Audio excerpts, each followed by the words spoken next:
ಸಾಂಸ್ಕೃತಿಕ ನಗರಿ ಮೈಸೂರಿಗೆ ಇಂದು ಪ್ರಧಾನಿ ನರೇಂದ್ರ ಮೋದಿ ಅವರು ಆಗಮಿಸ್ತಾ ಇದ್ದು, ಹೀಗಾಗಿ ಎಲ್ಲಾ ರೀತಿಯ ಸಿದ್ಧತೆಯನ್ನು ಕೂಡ ಮಾಡಿಕೊಳ್ಳಲಾಗಿದೆ. ಹೀಗಾಗಿ ಪ್ರಧಾನಿ ಸ್ವಾಗತಕ್ಕೆ ಮೈಸೂರಿಗೆ ಸಿಎಂ ಡಿಕೆ ಶಿವಕುಮಾರ್ ಕೂಡ ಆಗಮಿಸ್ತಾ ಇದ್ದು, ಸಿಎಂ ಆದ ಮೇಲೆ ಮೊದಲ ಬಾರಿಗೆ ಮೈಸೂರಿಗೆ ಡಿಕೆಶಿ ಭೇಟಿ ನೀಡುತ್ತಿದ್ದಾರೆ.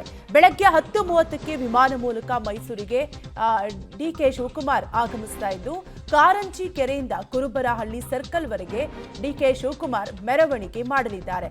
ನಂತರ ಚಾಮುಂಡಿ ಬೆಟ್ಟಕ್ಕೆ ಭೇಟಿ ನೀಡಲಿರುವ ಸಿಎಂ ಡಿಕೆ ಶಿವಕುಮಾರ್ ಮಧ್ಯಾಹ್ನ ಪ್ರಧಾನಿ ಮೋದಿಯನ್ನ ಸ್ವಾಗತಿಸಲಿದ್ದಾರೆ. ಒಟ್ಟಾರೆಯಾಗಿ ಡಿಕೆ ಶಿವಕುಮಾರ್ ಅವರು ಸಿಎಂ ಆದ ಬಳಿಕ ಮೊದಲ ಬಾರಿಗೆ ನಾಳೆ ಮೈಸೂರು ಜಿಲ್ಲಾ ಪ್ರವಾಸವನ್ನ ಕೈಗೊಂಡಿದ್ದು, ನಾಳೆ ಪ್ರಧಾನಿ ನರೇಂದ್ರ ಮೋದಿ ಅವರು ಮೈಸೂರಿಗೆ ಆಗಮಿಸಲಿದ್ದು, ಅವರನ್ನ ಸಿಎಂ ಡಿಕೆ ಶಿವಕುಮಾರ್ ಸ್ವಾಗತಿಸಲಿದ್ದಾರೆ.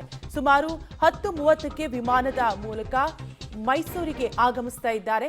ಇವತ್ತು ಪ್ರಧಾನಿ ನರೇಂದ್ರ ಮೋದಿ ಅವರು ಸಾಂಸ್ಕೃತಿಕ ನಗರಿ ಮೈಸೂರಿಗೆ ಆಗಮಿಸ್ತಾ ಇದ್ದು, ಪ್ರಧಾನಿ ನರೇಂದ್ರ ಮೋದಿ ಅವರ ಸ್ವಾಗತಕ್ಕೆ ಡಿಕೆ ಶಿವಕುಮಾರ್ ಕೂಡ ಮೈಸೂರಿಗೆ ಭೇಟಿ ನೀಡ್ತಾ ಇದ್ದಾರೆ. ಅದರಲ್ಲೂ ಕೂಡ ಮುಖ್ಯವಾಗಿ ಸಿಎಂ ಆದ ಮೊದಲ ಬಾರಿಗೆ ಸಿಎಂ ಮೈಸೂರಿಗೆ ಆಗಮಿಸ್ತಾ ಇದ್ದು, ಕಾರಂಜಿ ಕೆರೆಯಿಂದ ಕುರುಬರಹಳ್ಳಿ ಸರ್ಕಲ್ ವರೆಗೆ ಡಿಕೆ ಶಿವಕುಮಾರ್ ಮೆರವಣಿಗೆಯನ್ನ ನಡೆಸಲಿದ್ದಾರೆ. ನಂತರ ಚಾಮುಂಡಿ ಬೆಟ್ಟಕ್ಕೆ ಭೇಟಿ ನೀಡಿ ಪೂಜೆಯನ್ನು ಕೂಡ ಚಾಮುಂಡಿ ತಾಯಿಗೆ ಸಲ್ಲಿಸಲಿದ್ದಾರೆ. ತದನಂತರ ಮಧ್ಯಾಹ್ನ ಪ್ರಧಾನಿ ನರೇಂದ್ರ ಮೋದಿ ಅವರನ್ನ ಸ್ವಾಗತಿಸಲಿದ್ದಾರೆ ಸಿಎಂ ಡಿಕೆ ಶಿವಕುಮಾರ್.